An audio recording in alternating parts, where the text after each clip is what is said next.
Conference है उसमें मैं कुछ बातें आपके सामने रखना चाहता हूँ। पिछले दिनों विधानसभा सत्र था और विधानसभा सत्र के समय हमने एक स्टेटमेंट पढ़ी थी। उस स्टेटमेंट के अनुसार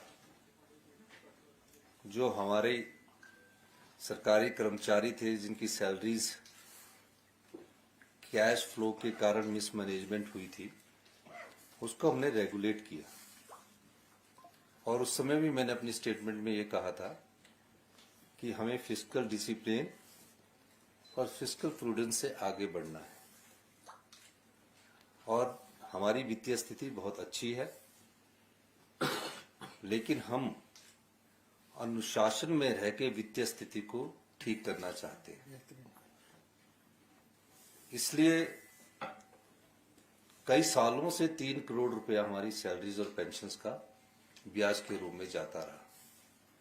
हमने उसको ठीक किया और उस ठीक करने के बाद हमने ये कहा कि कुछ समय के लिए हमें अपनी सैलरी और पेंशन्स को 2-4 दिन के लिए डिले करने का हमने प्रावधान अपनी स्टेटमेंट में किया। और उसमें हमने एक सिंबॉलिक कहा कि जो सरकार नेतृत्व करती है, जो सरकार का प्रतिनिधित्व करते हैं मुख्यमंत्री और उसके मंत्रिमंडल के सदस्य, वो सबसे पहले सिंबॉलिक 2 महीने के लिए अपनी सैलरी को नहीं लेंगे ताकि वित्तीय अनुशासन में रहकर आगे बढ़े। 2 महीने का हमने अधिकतम समय रखा था। और 2 महीने से पहले जिस प्रकार मुख्यमंत्री के अलावा मैं एक फाइनेंस मिनिस्टर भी हूं, फाइनेंस मिनिस्टर के नाते मेरा अलग दायित्व है और मुख्यमंत्री के नाते मेरा अलग दायित्व है। उन परिस्थितियों को हमने बड़ी अच्छी तरह अध्ययन किया।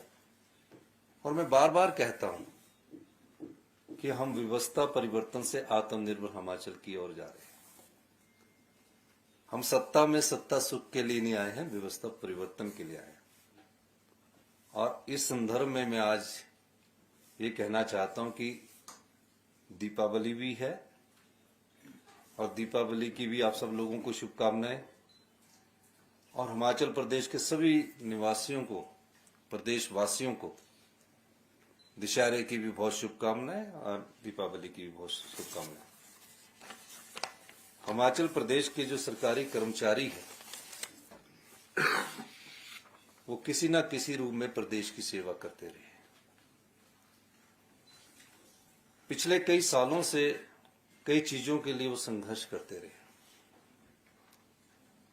कईयों के मेडिकल बिल कई सालों से पड़े होते हैं, मेरे पास कई बार आए कि हमारे मेडिकल बिल दिला दीजिए। हमारी सरकार ने और मंत्रिमंडल ने हमने ये फैसला किया है, सरकारी कर्मचारियों के जो भी मेडिकल बिल होंगे उन्हें तुरंत प्रभाव से जो भी पेंडेंसी है उसको खत्म कर दिया जाएगा। उसके बाद प्रदेश सरकार द्वारा ओपीएस लागू करने से लगभग 1,15,000 कर्मचारियों को लाभ प्रदान किया गया है, ओपीएस लागू। किंतु कुछ अधिकारी तथा कर्मचारी अभी भी एनपीएस के तहत है। महंगाई भत्ते को नियमित रूप से न दिए जाने के कारण इनके एनपीएस अंशदान में यथोचित वृद्धि न होने के कारण इन्हें पेंशन संबंधी लाभ में भविष्य में हानि उठानी पड़ सकती है। जो 1300 के करीब हमारे सरकारी कर्मचारी है, उन 1300 के सरकारी कर्मचारी एनपीएस के तहत है। उनमें जो उनका अंशदान है उसमें वृद्धि के कारण उनको नुकसान होता है। अतः सरकार द्वारा यह फैसला लिया गया है कि भारत सरकार द्वारा समय समय पर जारी किए जाने महंगाई भत्ते की दरों को एनपीएस अधिकारी तथा कर्मचारियों को प्रदान किया जाएगा। इस बारे में हमने 10/10/2024 को आदेश जारी कर दिए गए हैं। इससे लगभग 1364 अधिकारी तथा कर्मचारियों को लाभ होगा। ये जो ओपीएस के दायरे में ना आकर एनपीएस के दायरे में होते हैं उनको इसका लाभ होगा। इसी तरह 75 वर्ष से अधिक की आयु के जितने भी पेंशन कर्मचारियों का एरियर की बात है, उनका सारा एरियर प्रदान कर दिया जाएगा।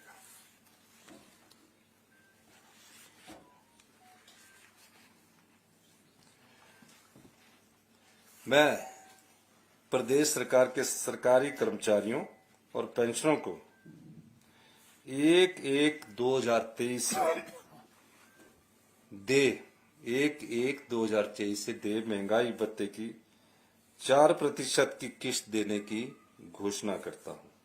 इससे प्रदेश के 1,80,000 कर्मचारी और 1,70,000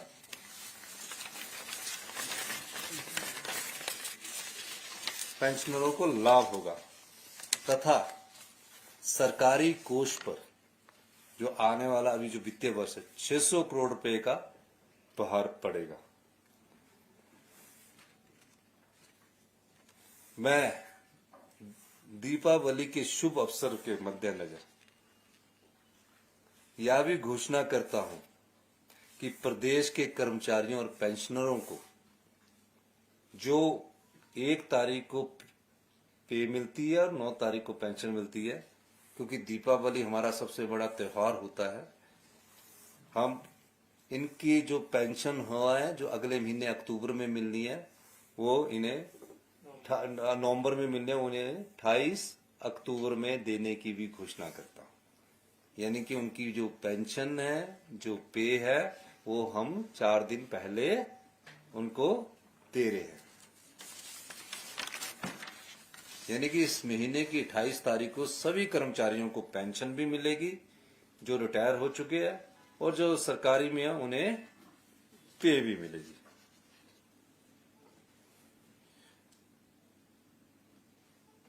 और जो प्रदेश के चतुर्थ श्रेणी के कर्मचारी के जो वेतन एयर की अतिरिक्त किस्त ₹20,000 की अदायगी भी इस वित्तीय वर्ष में करने की मैं घोषणा करता हूं। इसी तरह प्रदेश के 75 वर्ष से अधिक आयु के पेंशनरों का पूरा बकाया एयर देने की भी घोषणा करता हूं।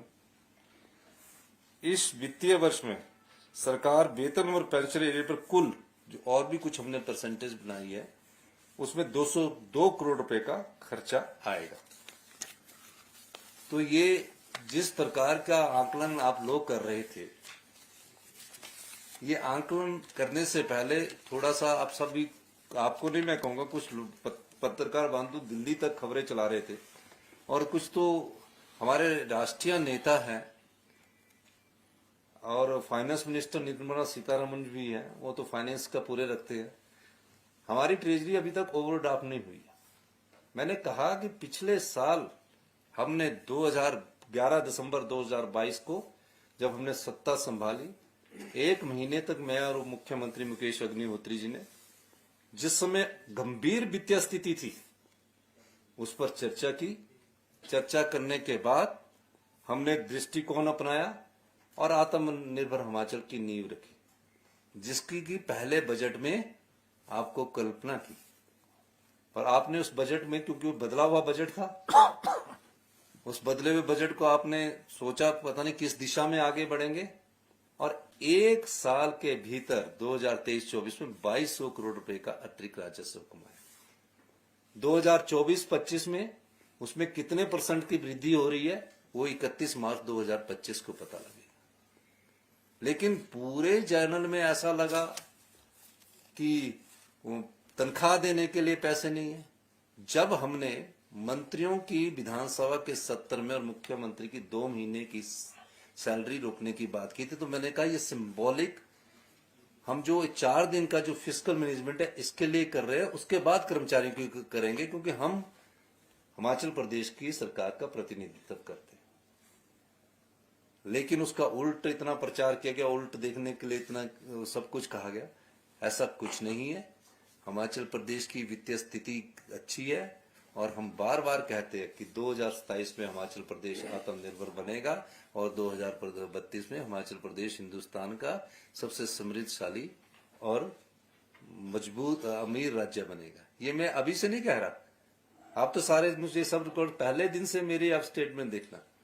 तो ये हम सरकारी कर्मचारियों को 4% हमने जो डीए दिया है और जो मेडिकल बिल का पूरा भुगतान कर दिया है। आने वाले समय में आप और भी चीजें देखेंगे जो अभी भविष्य के गर्भ में आपको छिपी है, जो हम आने वाले समय में कराएंगे। सुधार की प्रक्रिया प्रदेश में पूर्णतः जारी है, फैसले लिए जा रहे हैं, पर उससे आम आदमी को असर नहीं हो रहा है। हम कड़े फैसले ले रहे हैं, उससे आम आदमी को हासिल नहीं हो रहा है। अभी तक हमने जो बिजली के बिल, जो बिजली की सब्सिडी बंद करने की बात कही है, वो अभी 75 लाख कर्मचारी जो 300 यूनिट से ज्यादा 300 यूनिट खर्च करते हैं, उनकी अभी सब्सिडी को कोई बंद नहीं किया गया। जो हमने कैबिनेट में फैसला किया, कोई बंद नहीं किया गया। और जो पानी के बिल की बात की गई है, आप बताइए कि 5 स्टार होटलों को और बड़े बड़े उद्योगपतियों को 1 रुपया प्रति यूनिट सब्सिडी देने की कोई बात नहीं होनी चाहिए।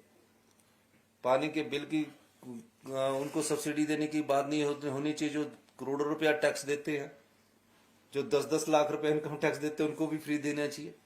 किनको देना है हमने फ्री? जो आम आदमी है, जो गांव में रहने वाला गरीब आदमी है, जो गांव में रहने वाला किसान आदमी है, जो सही मायने में डिजर्व करता है, उसको हमारी सरकार पूरी तरह से आत्मनिर्भर बनाने की दिशा में भी काम करेगी। और जहां उनको जरूरत होगी कि ये इनका बिल नहीं भुगतान कर सकते, उस स्थिति में हम उनके बिल के भुगतान करने की स्थिति में भी हमारी सरकार उनको करेगी जो डिजर्व करते।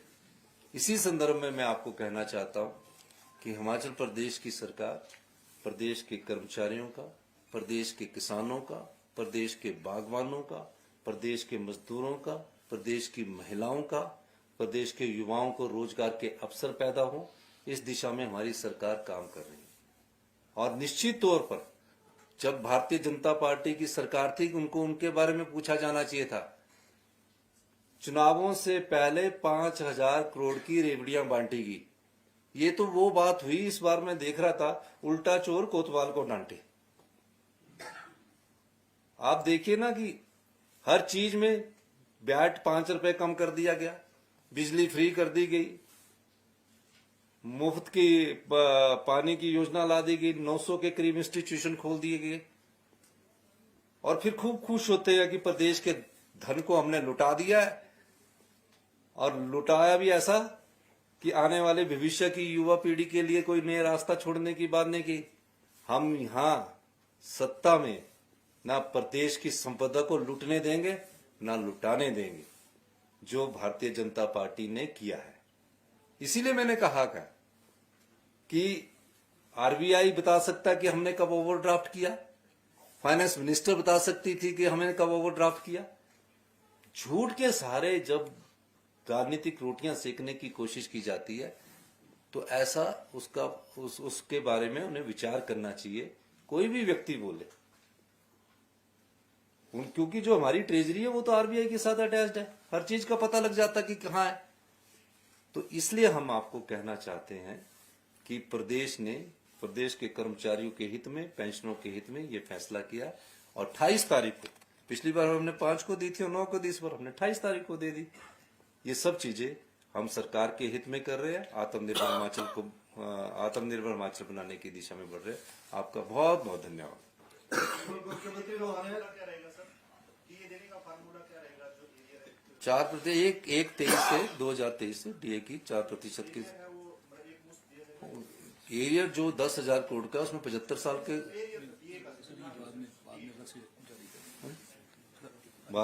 बाहर में इसकी वैसे जारी करेंगे। मुख्यमंत्री महोदय, देश के प्रधानमंत्री ने और सभी मंत्रियों ने हरियाणा में जो ठार आपकी आर्थिक स्थिति को लेकर चुनावों में दी, तो उसका क्या, उसको किस एंगल से लेते हैं? देखिए, मुझे ये समझ नहीं आया कि हिमाचल प्रदेश में बड़ा सौहार्द रहता था। जब से चुनाव आते तो हिमाचल प्रदेश की पूरे चर्चा हुई, सब कुछ पता था उन्हें। अरे क्या देश की फाइनेंस मिनिस्टर को कुछ नहीं पता होगा? सब कुछ पता था, लेकिन इस प्रकार से प्रकट किया गया जो कि गलत है। ऐसा राजनीति में नहीं होना चाहिए।